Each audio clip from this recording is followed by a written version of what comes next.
boy, it's a new episode of that podcast you like. You've heard about it. Your friends have told you. Your mom and dad have said, hey, check out this podcast. And that podcast is called Ghoulish. I am Max Booth, host. And on today's episode of the podcast I just mentioned, I am talking to a really special guest called Chuck Tingle. You probably know who that is, but in case you don't, here's a little bit from his Wikipedia page. That's right, I'm talking about his wikipedia.org page for Chuck Tingle.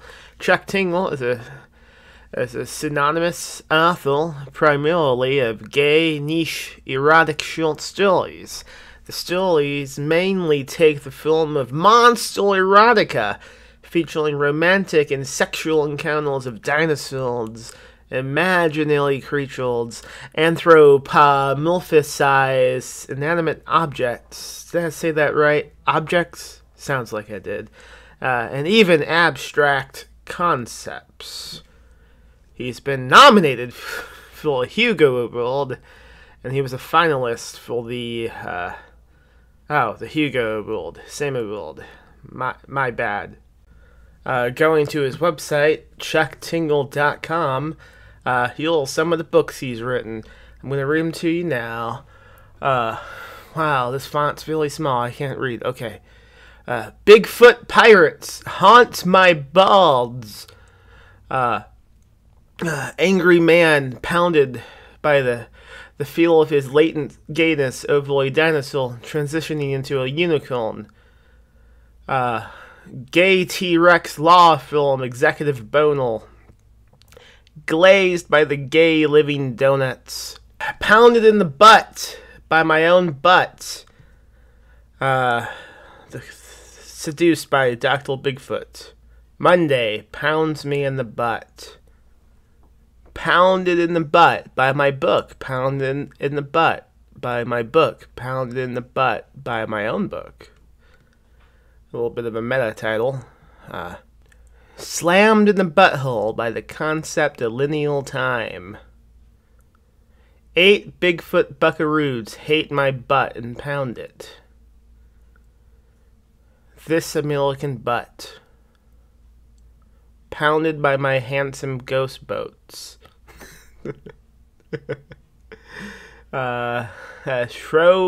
Schrodinger's butt. Polka butt go. Strangel's pound. Butt builds. Rogue buns. This guy, he's written a lot of books, mostly about butts, in case you can't tell from the many titles I just told you. So let's tell you a couple more. Wednesday pounds me in the butt. Thursday oh man, this must be a series of all the days of the week pounding the narrator in the butt. What else we got?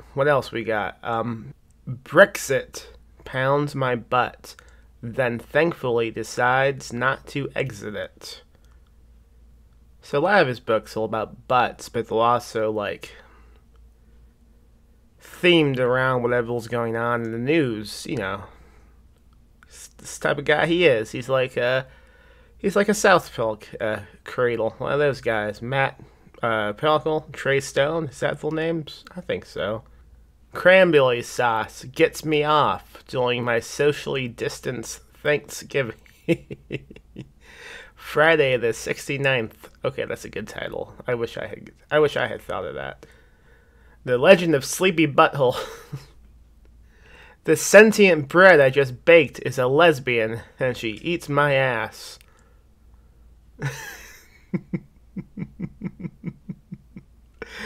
That's enough titles. I think you know about Chuck Tingle now. So, he's on my podcast today.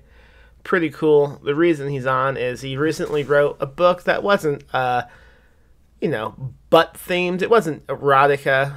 It wasn't like a parody of some thing involving butts.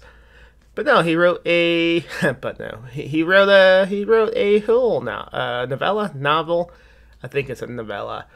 He wrote like a straight up Peele novella and it's called Straight. And I read it. I thought it wasn't bad. It's the only book I've read by Chuck Tingle. I apologize for not reading Bigfoot Pirates Haunt My Bods. It's on my to be read shelf. I just haven't gotten to it yet. But I did read Straight before we did this podcast, and I liked it. I liked it a lot. I went into this episode not exactly positive what it would be like.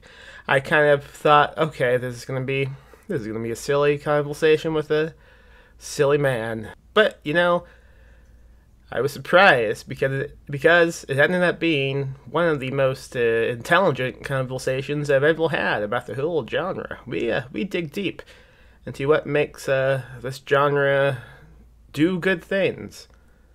I think if you write books or screenplays or you're interested in how what's that expression? How all the ingredients in the kitchen is whipped together. That's not it. But if you're interested in that, this is a good episode you should listen to with me and my guest, Chuck Tingle. Go buy his new book, Straight, and go on over to my publishing company, unpopularpublishing.com. We publish books. Some ones that just came out. Antioch by Jessica Leonard. What else has come out? Scam Lines by Todd Kiesling. Coming up, we have She Was Found in a Guitar Case by David James Keaton. That comes out next week. You can go pre-order it now at perpetualpublishing.com. Lots of books available that we put out in the past and books we'll put out in the future. I have a Patreon, patreon.com/PMM Publishing. We do stuff on it. Go check it out. Rate and review us on iTunes if you like the following conversation. Say, hey, this is a pretty good podcast. I wasn't sure it was going to be good. I listened to it, and I thought, hey, this Max guy, he knows how to do a podcast. Way to go. 5 stars. I love it. Next week is the 100th episode of Ghoulish. Can you believe it? I can, because I put these out, and I keep track of when each episode is what. So I know the one you're listening to now is episode 99, and that's pretty cool. Next week, episode 100. Who's my guest? I'm not going to tell you that. Just kidding. I'm going to tell you that. It's John Lovitz. Maybe. Maybe not. It would typically come out on Monday because I do this show Mondays and Fridays. But you know what? I'm going to put it out on Sunday because Sunday is my birthday and I'm a loser and I have no plans. So I'm going to edit the episode and put it out that day and say, hey, happy birthday to me. Episode 100 of a podcast I do alone in my bedroom. Happy 28th birthday to me. Thank you for listening. Here is my episode with Chuck Tingle.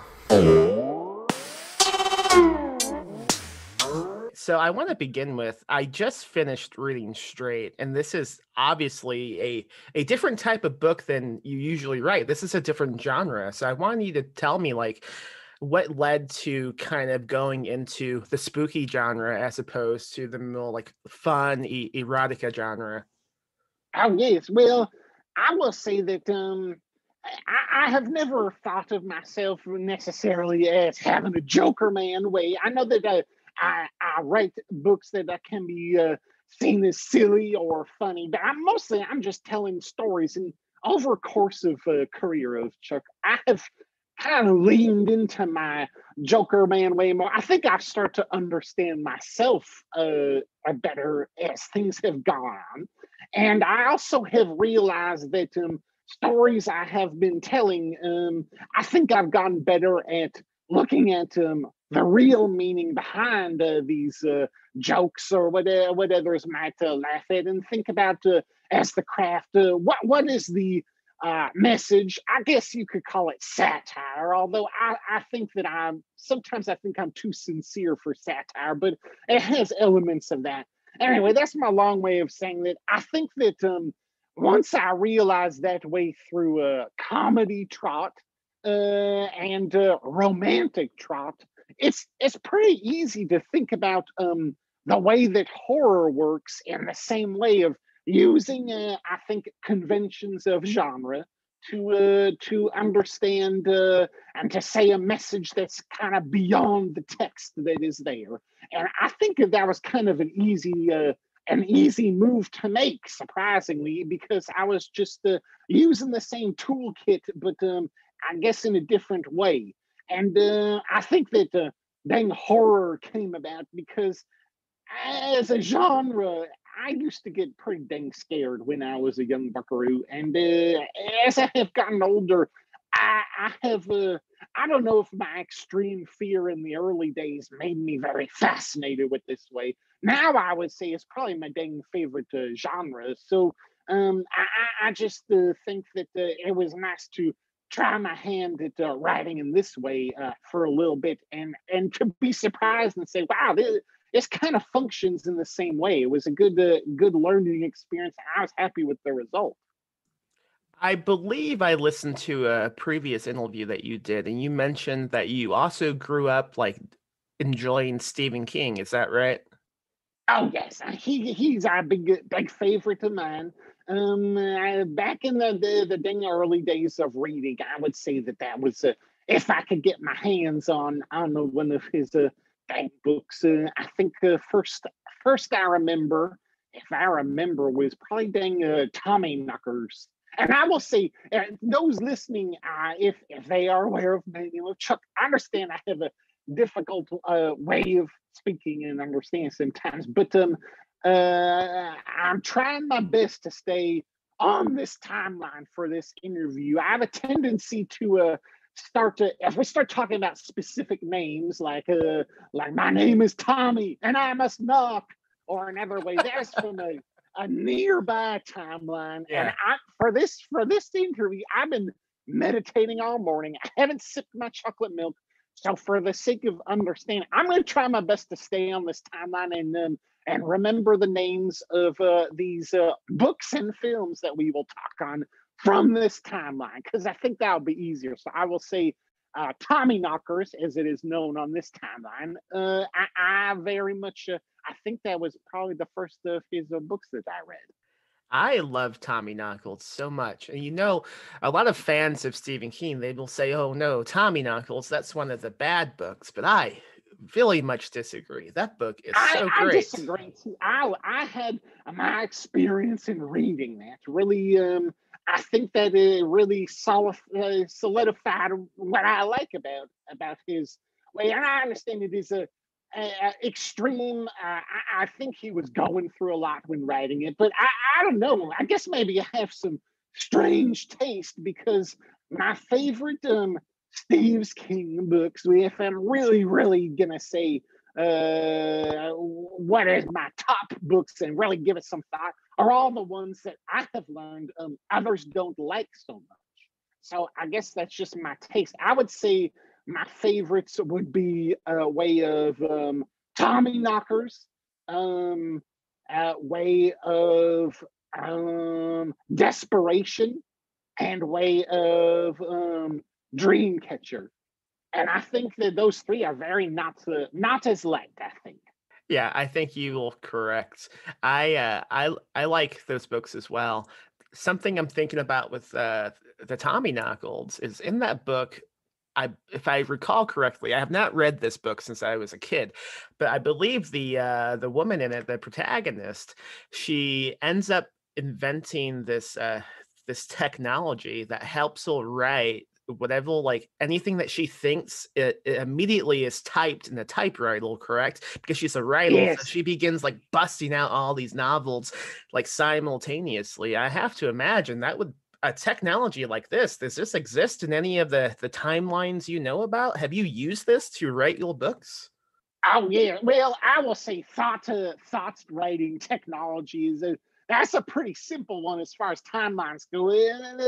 Timelines are a pretty dang interesting concept in the sense of I guess for listeners who are not aware of this way, every action that you make creates multiple timelines branching out, and we can think of it sometimes it's easy to think, oh, left door or right door. There's two choices, but really, what we don't consider is the fact that there are actually infinite doors at any moment.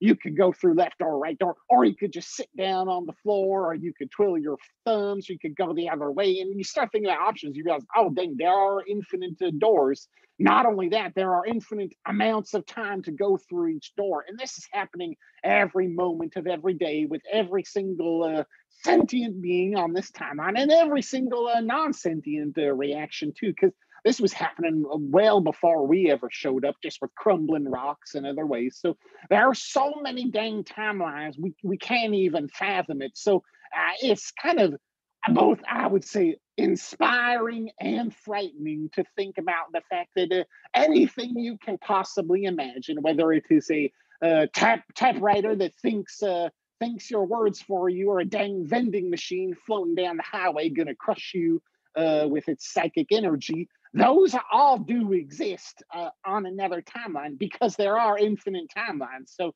anything you can imagine is out there. It's an interesting thought. So, do you think just by you and I doing this podcast, we have branched out into even mill timelines just by you and I sitting down and talking? Oh yes, I would say that already within a second of us communicating, the timelines are infinite. And as a man named of Chuck, what I try to say as often as possible, and when I talk about how love is real, the point of that is just to say that we have a lot of power when you think about the timelines we're creating, and we don't realize that. Sometimes you wake up and think, oh, I'm just going about my day, I'm so small and insignificant, it doesn't matter. But really, we're making infinite timelines at every moment, and that gives us the power to make the world a more positive place with our actions. So even the show of yours, and we have been through a way of lockdown and other ways over the last year, and what you're out here doing, making content for people to enjoy and to bring them a little bit of joy and happiness.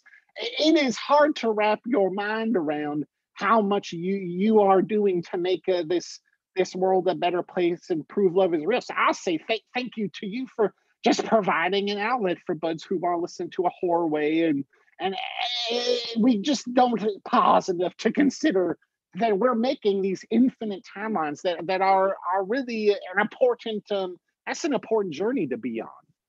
Oh, well, thank you. That's a great way to think about it. And I mean, you're doing the same thing with all these great books that you keep putting out and spreading the message that love is real. Yes. Now, how did you like come upon the concept of these timelines? Like most people, they don't talk about them, and a lot of people don't even know about them. So how did you like discover this great truth? Oh dang! Well, I started traveling through them at a pretty dang young age. Not everyone can move through timelines. Some are not even aware; they're just focused on the world in front of them, and they don't consider this way. I think that a great way to dang think about it is to think. Well, if you have a bad day, for instance, let's say you get up and you walk to the store, and the store doesn't have your favorite candy bar. A lot of buckaroos are going to think, "Dang, I'm having such a bad day. I did that."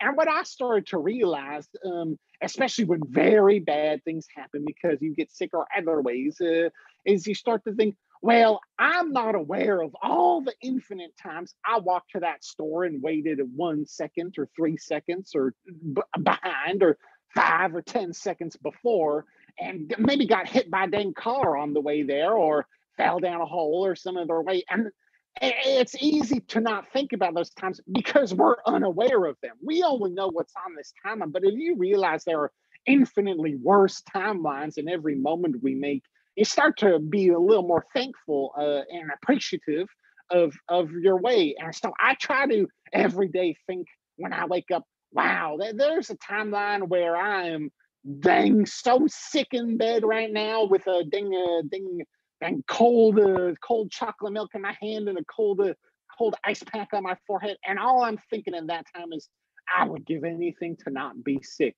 and we gotta appreciate when that is not our timeline. Or I would give anything to not have a broken arm right now, or other ways. And we just gotta make sure to appreciate them. The trop that we have when we have it, I think. And once you start thinking about that, you really start to realize how many timelines are out there. Yeah, absolutely. I mean, what you were saying is resonating a lot because, like, how often does someone, like, say, driving on the highway, they let somebody pass or they get stuck by something and they get delayed, and then a few minutes pass and they come up on an accident and think, "Oh my god, if I had done one thing differently, I that would be me Yes, right now." that's Exactly. perfect example. And I guess taking it to the extreme is to say that we think of that when we see the accident. And I Mhm. would encourage, if you really want to think and have perspective, uh, think of all the accidents you don't see that where Yeah. that happens, and then realize there are infinite ones. That is the whole point, is that there are infinite timelines created every moment, and there are infinite accidents that we are avoided. And when you realize that, it's kind of hard to it's I mean, we all have bad days. That's okay too. It's okay to be sad, and to add some buckaroos have a hard time. That's okay too, to understand and appreciate, and we should. But I just think it's a good perspective to have, to think, oh, dang, well, there are situations that I'm avoiding every day, and there's an infinite amount of them. So I'm going to give myself a little bit more of a smile. That's a great way to go about a day. I will tell you, when I do think too much about timelines, and maybe this is just because I grew up obsessed with spooky movies and spooky science fiction movies, but I immediately think, oh no, does this mean I have like an evil twin in a different timeline? Have you come across Yeah. anything like that? Oh, yes. Well, that would be the reverse twin phenomenon that I deal with a lot. And then reverse twins are basically us from another timeline. And I've talked about that quite a bit. I will say reverse twins, by their nature, are not necessarily villainous. In fact, there's an equal amount of good reverse twins as there are bad reverse twins, because there are infinite timelines. The dang problem is if you meet a reverse twin on your own timeline, the probability they are villainous goes way up. It is pretty much assured, because there's no other reason for them to be here, other than if they need something. It's a pretty extreme action to take. So normally, if they show up at night knocking on your window, I would advise, do not open it. They are probably looking for your hands or your bones, because Oh no. those are probably worth a lot more on their timeline than yours, or they need them for themselves. So I would say reverse twins in general, not necessarily evil, but if they're here on this timeline looking for you, I would steer clear. That is my advice. Oh, wow. My bones could be money in a different timeline. That is both terrifying and kind of cool at the same time. Not only could be, are. That's the real scary way. I'm also afraid that I might be the one who is the villainous twin. Like, how do I know? Technically speaking, we all are, and it's all a matter of perspective.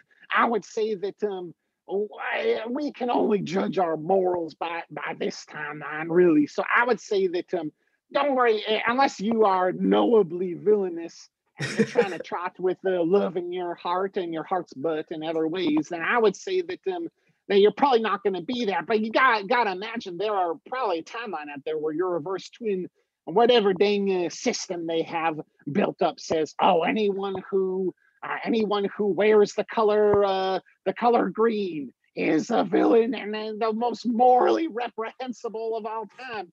And Oh then you no. show up wearing your favorite green hat, and they say, "Oh, this is an evil man." So I will say that that can be a question of moral ways. Or I would say maybe an even simpler one is something like maybe eating meat. If a buckaroo's not a vegetarian, then who knows? They could show up to an all vegetarian timeline that has been that way for 3,000 years, and they see you, and they could write a whole dang horror movie about it. Oh man, you It's say all perspective. you say that about Wheeling Green, and this brings to mind a true event that happened in my childhood. When I was just a young buckaroo, my school banned any green clothing because evidently they associated that with a gang. They said if you had What the green, heck? they said if you had green, that was a gang color, so you couldn't do it. And so, out of protest, I went to school with a green jacket, and then I got suspended. So, what do you make of that? I would say I've heard ways of gang colors, and I'm not familiar with all the colors, but I assume there's enough gangs out there that they probably have every color covered. So I guess I understand that way, but I would say that I think at your school, expression of your own unique way, I would say is paramount over that concern, and it seems a little bit dang not a little bit silly. I would say that is a lot silly. And I'm going on record as saying, what is the name of school? Can you not? Edison High School. It took me a moment to think of it. I'm going on record as saying, I'm calling you out as in high school. Let them wear green. Okay, I will pass this message on to the high school if they know who I am The at this point. administrators. Yeah, yeah. We'll taking them down one by one. Yes. Let's talk more about Straight. Now, do you want to tell the audience a bit about the plot, like what it's about? Yes, I will say that straight is a dang idea that I had rolling around in my mind for quite a while. I wasn't sure if I could find a way to tell the story, and after a long time, it kind of clicked.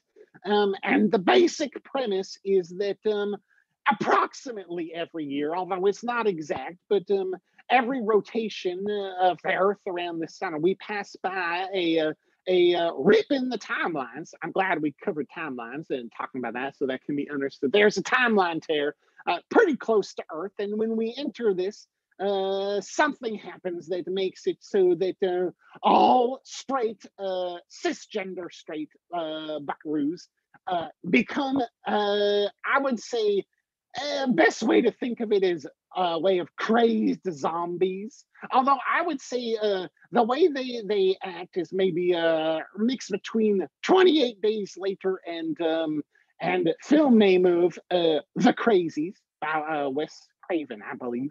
So they're kind of zombies, but in a unique way, I would say.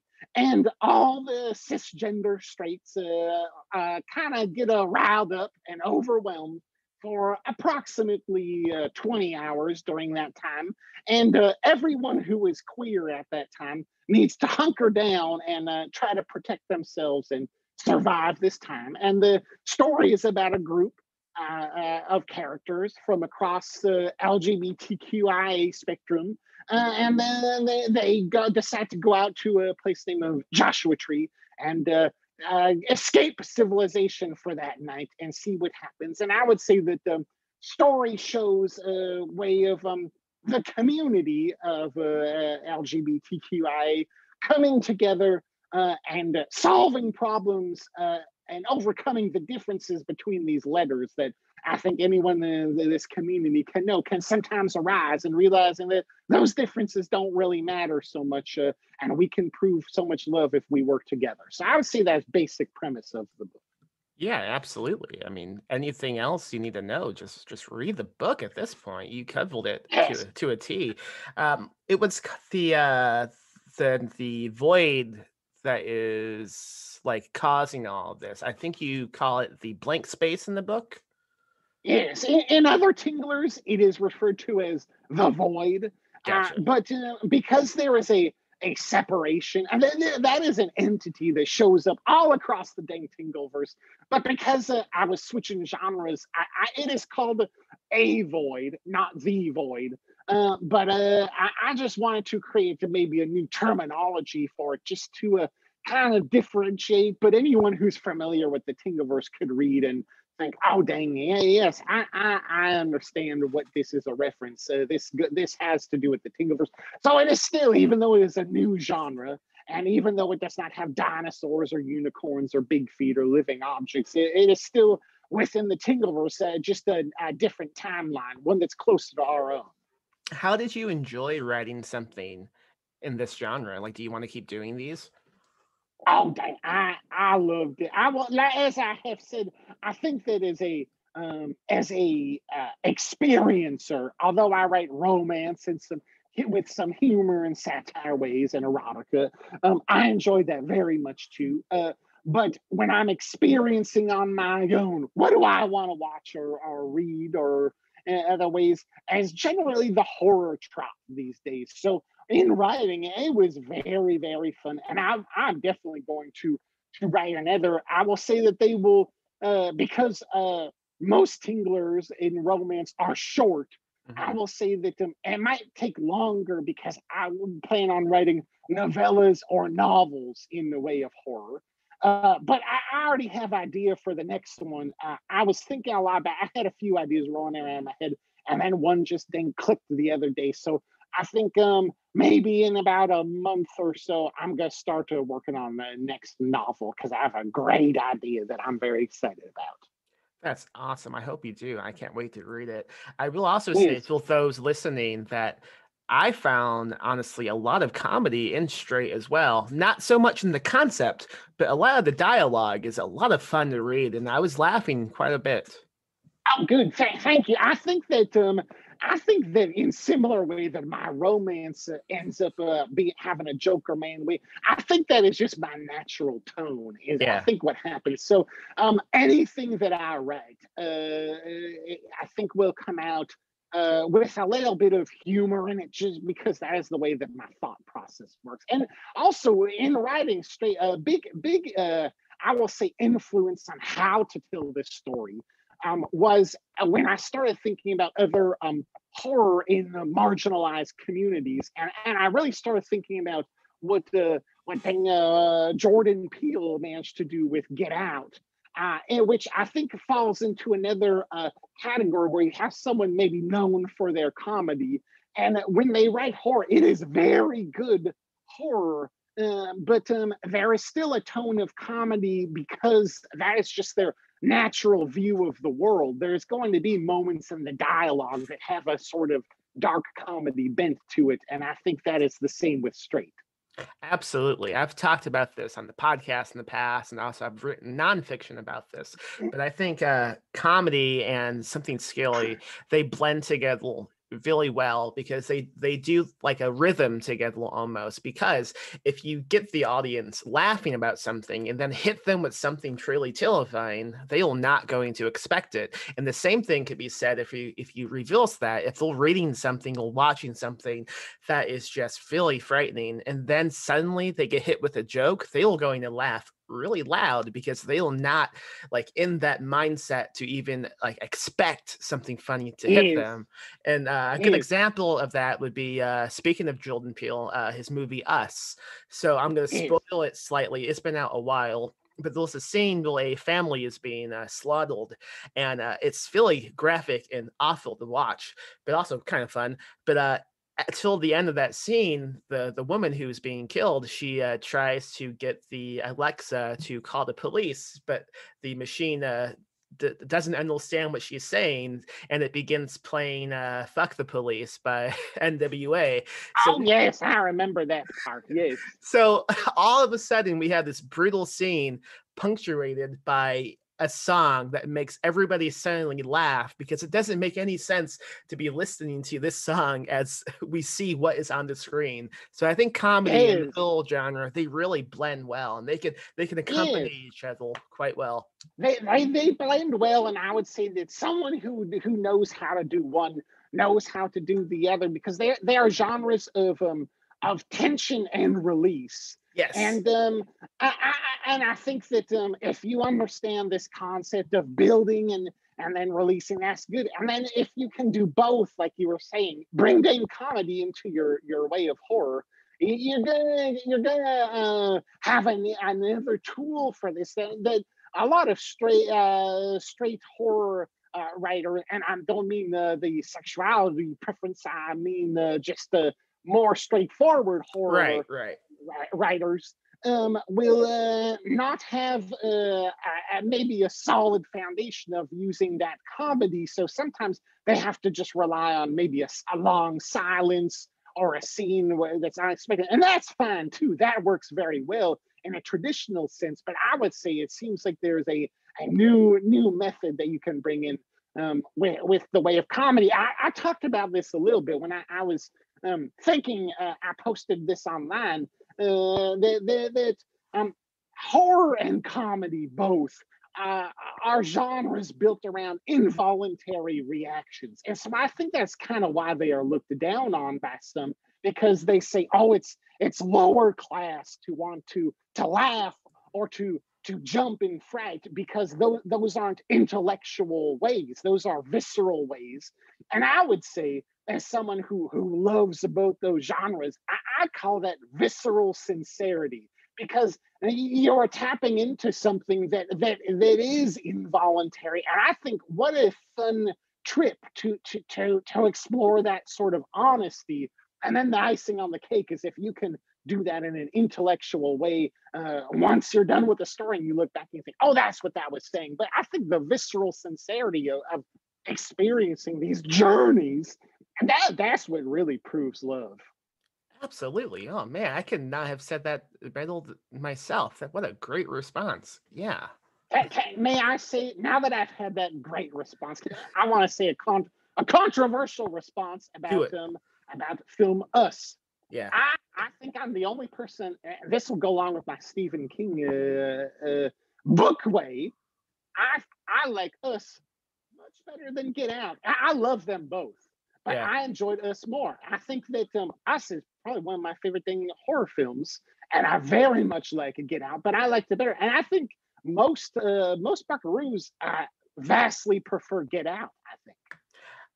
I don't know. I don't think I've had the conversation with too many people to know who prefers what. I like both movies a lot. I have like some issues maybe with Us. Mostly I wasn't a fan, I think, of the end mostly because I don't tend to like a lot of exposition in the movies I Right. watch. Okay. Yes. Yeah. Yes. So, but that didn't make me dislike the movie at all. It might have made me go, I wish it had gone a different route, but I still It's quite love kind of it. it's kind of difficult with an ending. That's the thing about not just horror, any dang genre that you Oh yeah. experience. There is a lot of science to this that says that the two ways you remember is the peak or the pick of the experience and the ending, and everything else in between kind of blends between. So if you enjoy a film and get hit with an unsatisfying ending, it is very difficult to come back from that. So Yeah. I understand if you do not like the ending, then that's okay. I will say that for me, what I liked about the ending and what I liked about the film is with movies sometimes I'm okay.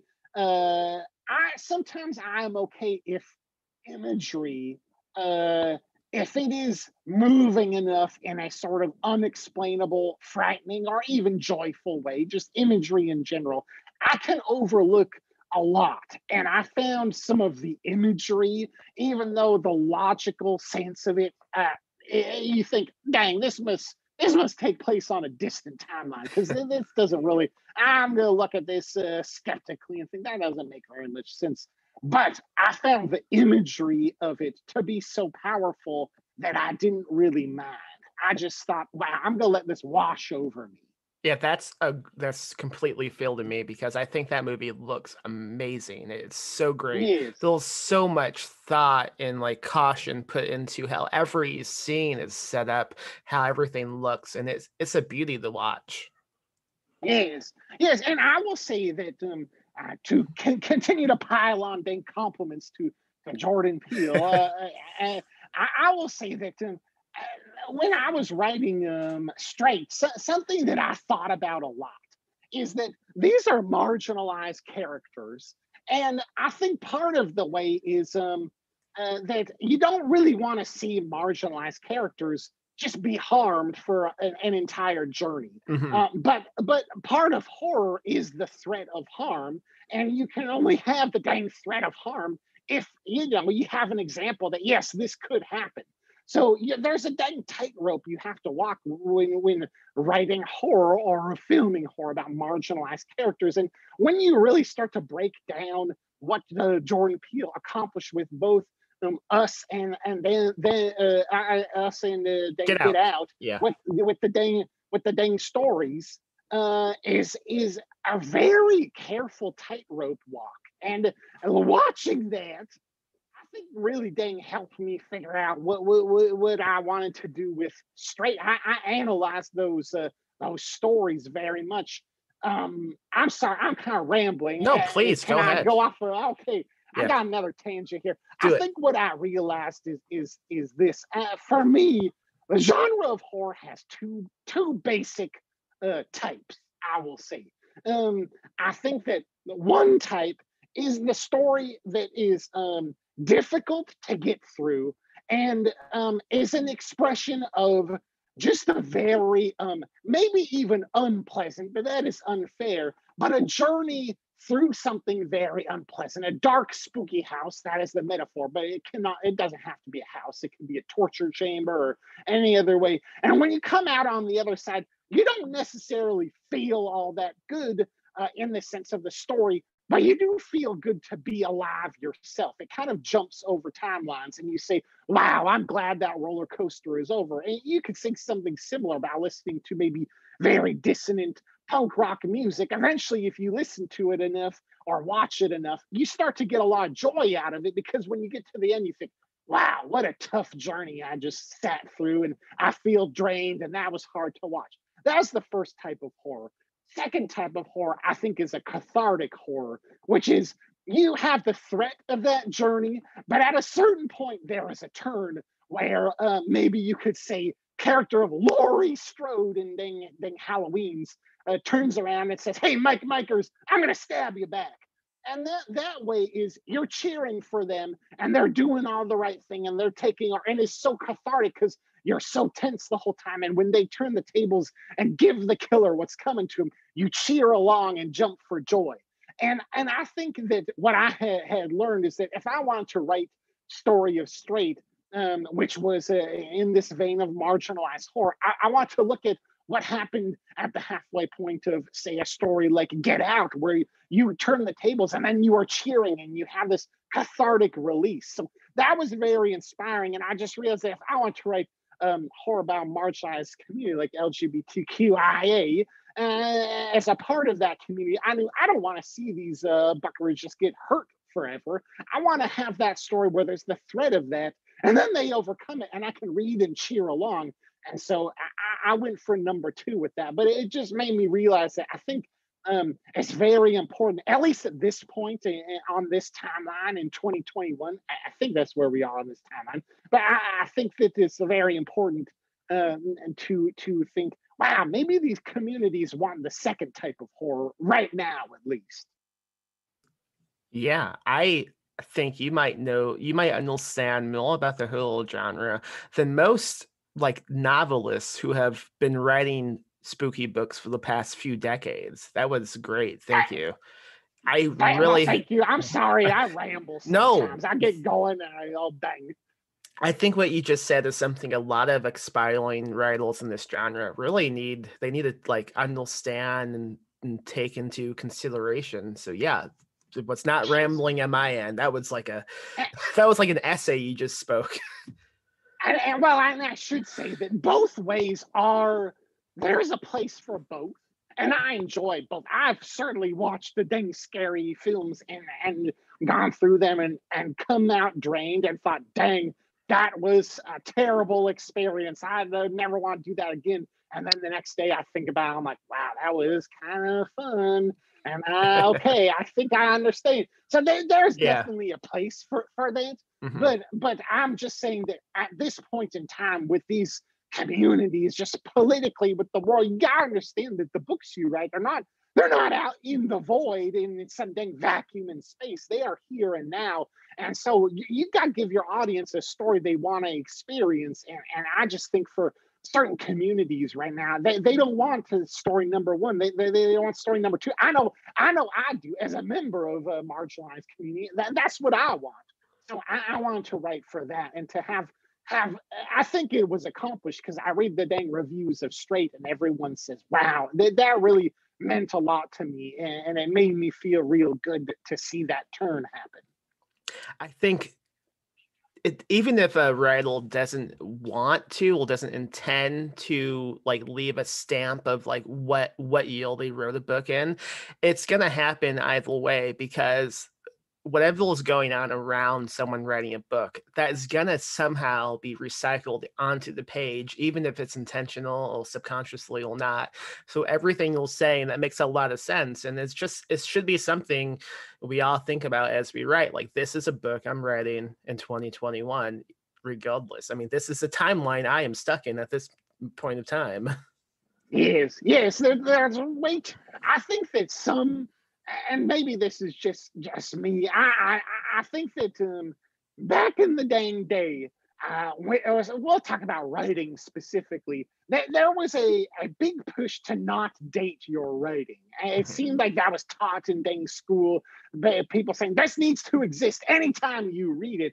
And when I heard about that, I was dang thought that makes no dang sense. I don't understand because it's just you're just denying reality. You are Mhm. writing about your time, and so Buckaroos would try to avoid maybe way of pop culture references or things that would date it. But I just think it is so important to remember that you don't need to deny the timeline you're on, in fact I think denying it could bring you into a pretty sticky situation where you work so hard on a story that maybe in 100 years from now, everyone will say, "Wow!" Because this community is on this playing field, we can all enjoy it together or some way. And right now, you read it, and everyone thinks, "Why the heck would I want to do that?" You're just hurting me in a way that I'm hurting in the real life right now, and so that's a big mistake you can fall into if you don't consider with it there is space on this timeline.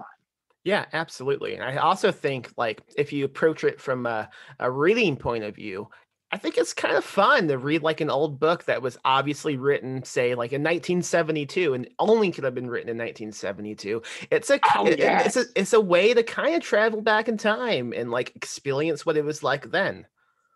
Yes, it's a time capsule. I will say with my thought on just dang art in general is to say, well, at a certain point, I guess you can say that there is good or bad. You can argue that when you talk about dang art, that we could dang talk for a whole dang year on if that even dang exists. But I would say at a certain point that there is a level you get to where you're just saying, okay, this is enjoyable enough and is standard enough. And then at that point, really what you're trying to do is capture how you felt at that time on that timeline. And that's just being honest.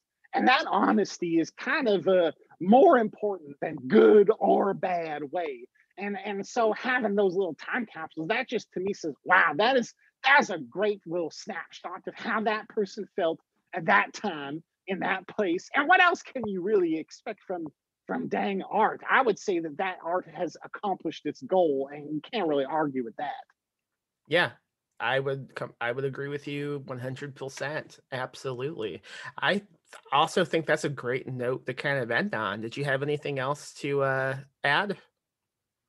Oh dang, I'm such a dang rambling man. I just drawing along. I know I get started on these things Yeah. and then I just start thinking about them. But I mean, I could talk about the specific way of art theory and what makes good art all dang day. But I think in that regard, I don't know. That's a pretty succinct summary. I don't know. You're risking me going off into the weeds pretty dang far. That's okay. I will say, I'm in any this go ahead. city of devils right now, and it's staying with a bud. And if I started talking on that, I'd probably wander in the weeds so far I'd end up back in Billings. You doing some possible movie stuff in the City of Devils? Well, I'm working on. I guess I can't really. I can't say too much, but Yeah. I'm working on some ideas that are some pretty big projects for my name of Chuck, and hopefully they go good. But that, I will say, I used to come down here because I would be on maybe a TV show or other way, or there'd just be little meetings I'd have. And I have a bud down here named Sam Rand. He helps me with my online ways, posting the books and other ways, and so it was always a dang fun trip to come down from dang Billings, and then during the dang coronavirus, I didn't come down at all. And it made me start thinking, I really dang like City of Devils. I enjoy it. So I decided, well, even if I don't have a dang meeting, maybe I could split my dang time because as you can tell from my wandering words, son John and Chloe, who I live with up in dang Billings, I think that I tucker them out a bit, and I can admit that as a dad. And so I will say that son John said when I said, "Oh dang, I think I might come and split time and stay with Sam Rand in City of Devils, and then be part time here and part time in Billings." I think son John maybe had a little bit of relief, and I patted him on the shoulder and said, "That's okay, son. You're okay. You can spend some time, have some quality time without old Chuck talking your dang ear off about what makes good art or different types of horror stories or other ways." He can just listen to this podcast instead now. That's true. I will tell him to, and we'll see if he. I'm going to say, "Hey, son John, you should listen," and then I'm going to quiz him the next day to see if he's tuned in. That's awesome. Great. I would say anyone listening to this, if you had a good time, if you came away like learning something, which I hope you did, go buy Straight. It's a good book. I think you will like it a lot. Yes. Yeah. I hope so. It was such an enjoyable. It was such an enjoyable way to flex those muscles of Chuck, and I put a lot of thought into it, and it's so satisfying. I guess if we're going to talk on dang art theory a little bit, well, we talked about time before. And I'll go ramble a bit. You want to ramble? Yeah, Let's do ramble. it. Let's do it. Okay, I would say that dang, if we're going to talk on art theory, but I will say that I have three tiers that I try to hit. The first one is to say, is it dang competently made to my ability? So I will say, just in a technical way, did the story hit all its beats? And did you finish the product? That says a lot. That's hard to dang do. So I will say, if you did that, you already accomplished a lot, and you deserve a pound of that. That makes a good thing because he does accomplish so much. So many buckaroos get halfway through a dang story and then they don't finish it. So even dang having it done and having it done in a certain level of craft, you should say, "Wow, I did a good job." That's first tier. And if I reach that tier, I'm already trotting with my head held high. Second tier is a way of, well, do you enjoy it? And does your message get across? So I will say that if I accomplished what I wanted and I said what I wanted to say, and my message is out there in the world, and I think that I did a good job, then that is tier number two. And I was straight. I definitely, when I look back on it, I thought, "Wow, I did a good job." Third is the way of, did the world enjoy it too? Did it be successful in the way you wanted to make it? Maybe make some profit and make it so you can write another book or other way. And did everyone hear your message and think, "Wow, that has moved me," and it got dang good reviews and everything? You can't really tell if that's ever going to work. You can't set your sights on that. You can only set your sights on tier 1 and 2. Tier 3 is just a dang bonus where you think, "Wow, I can't believe it. I shot for the moon and I landed in the stars." And with Straight so far, it has done number 3. So I will say that I'm very happy with what that accomplished. And for any artists out there listening, focus on number 1 first. And if you do that, you're good. That's good enough. But you did a good job and you deserve some praise. Number 2 is the next level. And then kind of just forget about number 3. Because if you're doing 1 and 2 and you do them well, I think number 3 is going to come in a long enough time. Yeah, I hope everyone listening is taking lots of notes. Did you just like spin that off the top of your head, or do you have like these like written as essays? Because I think you need to publish these. Well, you know what it is I think about them a lot. Dang, and part of my process is part of my writing process, most of it isn't even dang right. I go on very long walks. I used to dang meditate in the mornings. I still do a little bit, but now what I do is I take about an hour long walk every morning, Yeah. and just think about these ways. Well, part of it too is I am on the spectrum, autism spectrum, and so Hmm. way my brain works is to be very analytical in this way. And I tend to put things into very evenly placed categories and work through systems that I can then refer to. So I would say that I have not written these down, but they over a long time of creating and writing books and making dang art, these are things that I have put into these categories and placed in this way. So I think that has actually been very helpful for me to be on the spectrum in that way.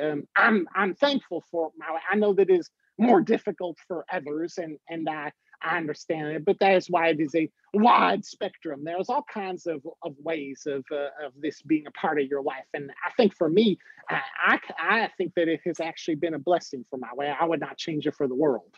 Well, I think to like write good scholarly fiction, especially in this genre, you really do need to overanalyze like the previous stuff that's come out. You need to know all the movies and books. You need to know what makes them milk and what makes them not milk. I mean, I'm really involved like in the indie Hulu community. So like I hang out with these Yes, people, I talk to them, and like the best writers that I know, I mean, what we do when we hang out, we sit around, we have some coffee, and we talk about what makes the genre good and like what makes the craft what it is. So like everything you'll say, and it's like, yeah, this is clicking in my head. It's checking off oh, dang beats. great. This is great. Yes, Yeah. well, may I ask, may I turn the tables a bit and ask you a fun horror question? Because I'm just enjoying Yeah. it myself. And this is something that I asked Sunshine. It's kind of a multi-part question. We can go piece by piece. But I will say, okay, you have the classic slashers. Um, you can choose which one is just your favorite. Which one's the best? Which one would you least like to be have them after you? And then I will say the third is which is the most handsome. Okay, yeah. So my favorite, the one I would want least after me, and which one is the most handsome. Gotcha. Yes. My I'll favorite, start with number one. What is your favorite? I would say the Nightmare on Elm Street movies because Oh wow. I love all the creepy dream imagery. I love the whole cast and the movie itself, and I think Yes. just the original, going off of the original, I think Freddy Krueger is quite terrifying in that movie. Well, and there's a reason. There's a reason why he permeated pop culture. I think the thing about slashers is they do kind of drift out into culture, but there's a dang reason why everyone likes Freddy. Yeah, He has a strange way. You think about maybe a young buckaroo trotting along, and maybe they're too young to have seen dang Steamboat Willie, but they still know who dang Mickey Mouse is. yeah. And strangely, I think dang Fred's Cougar is the same dang way. Is you can show a picture to a kid and they say, "Oh, that's dang Fred Krueger. I've seen him in a cartoon or on a dang cereal box." Right? And so there's a lot. I think there's a lot to that, and that's a pretty good favorite. Yeah, I think I would want him after me the least because I have friends who claim they could, I forget the actual phrasing, but they can control what they do in dreams. They tell me they can do Um, this. I lucid dreaming. lucid dreaming, thank you. And I do not understand how they do that. And I love to sleep. And the one thing I would hate is some guy trying to kill me as I'm trying to sleep. So that terrifies me. Well, here's my dang counter argument to that because well, I got something interesting. I've asked this to quite a few buckaroos before in just chatting, hanging out on the porch, Hmm. having a talk, and I think that most would not want to be after you. Fred is probably number one answer. I think that the dream thing really gets buckaroos, but for me, I think there's a pretty easy way. I guess you gotta sleep, but at the same time, I feel like you can get away if you have a partner keeping watch. I feel like you can get away. So that's my counter argument: is you have someone sit back, and if you start tossing and turning and saying no, no, no, you have somebody shake you and wake you up. You're not going to get good sleep. It's not going to be a fun life. But I would say that it's better than getting stabbed. So that's my counter that I always give for old Fred. I guess when I line them all up in my head, most of them are extremely slow, and I think I can just outwalk them. We'll just get into a vehicle and drive down the street, and then I have like 20 minutes until they catch up. So that seems okay to me. Or dang, well, just split your time between here and dang Australia. Yeah. And by the time they walk across the bottom of the ocean and get to Australia, you can just fly back. And the one I find the most handsome, oh man, I think I would go with probably Michael Miles. He has that William Shatner reversed mask. That's a great answer. Yeah. Strong silent type. Yes. What about you? What would you pick for those three? Well, I'll give you all three. I'll start at dang number one. I would say that favorite is kind of a newer choice. I would say dang Ghostface is favorite. Mm-hmm. And that is just because came along a lot later on. Although I guess if there's young buckaroos listening, it's dang strange to think that young buckaroos might see dang Ghostface as the same as old Jason and Freddy, when they are separated by several decades. So for me, Ghostface is a new one, but for everyone else, he might be part of the old crew.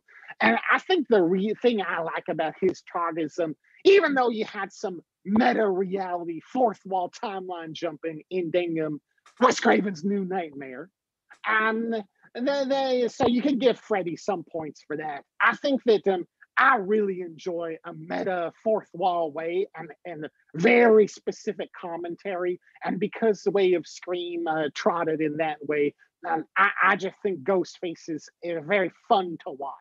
I think that just opens you up to so many fun gags and different types of dialogue and reveals and things. So I think he's my favorite to watch and just to enjoy.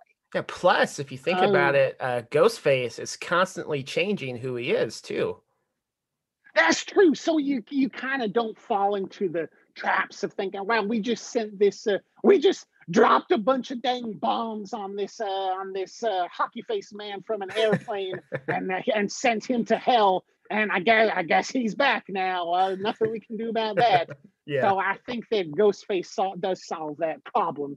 I think that one I would not have after me, that I think I'm going to argue this to the end, where you just think, wow, you're right, that is by far the worst. And sometimes buds change their mind when I say this. Dang Pinhead, I think, is obvious choice, because first of all, once you open that dang box, he's gonna get you.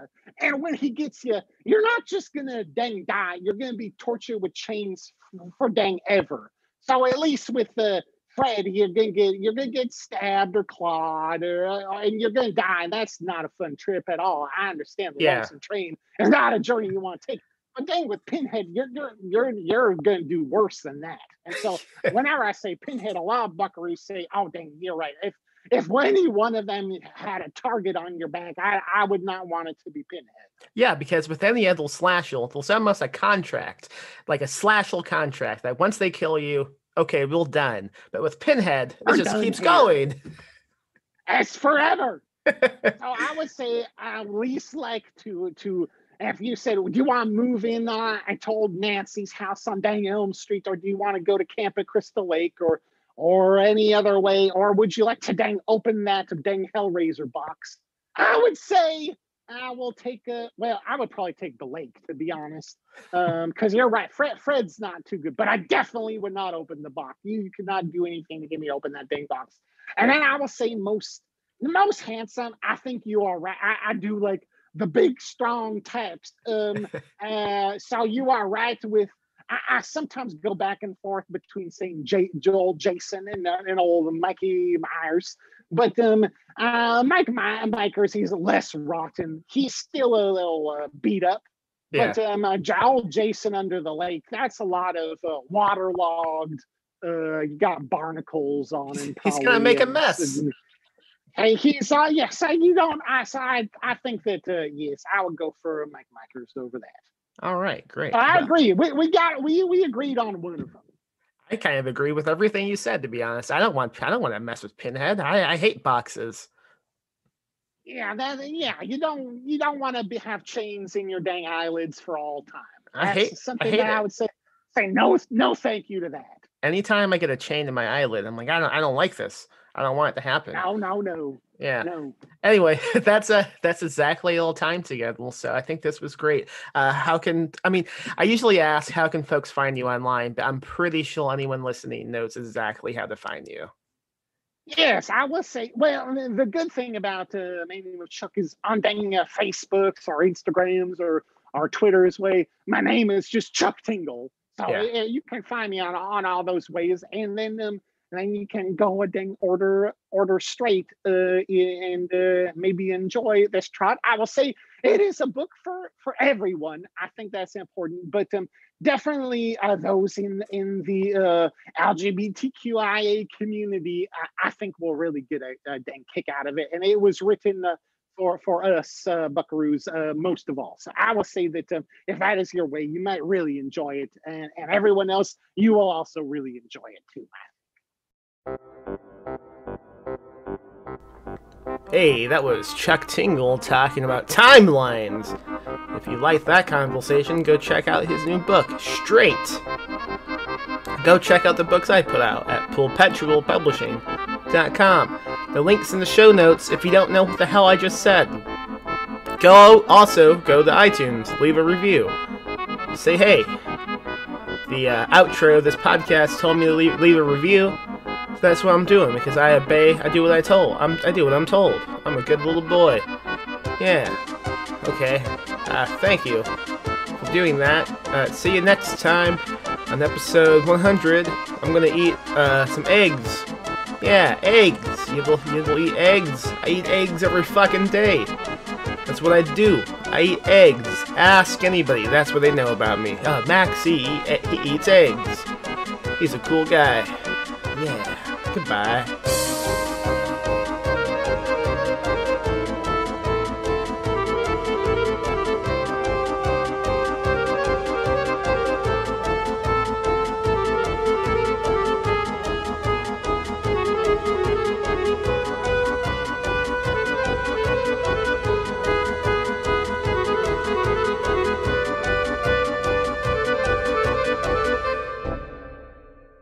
Live spooky, die spooky.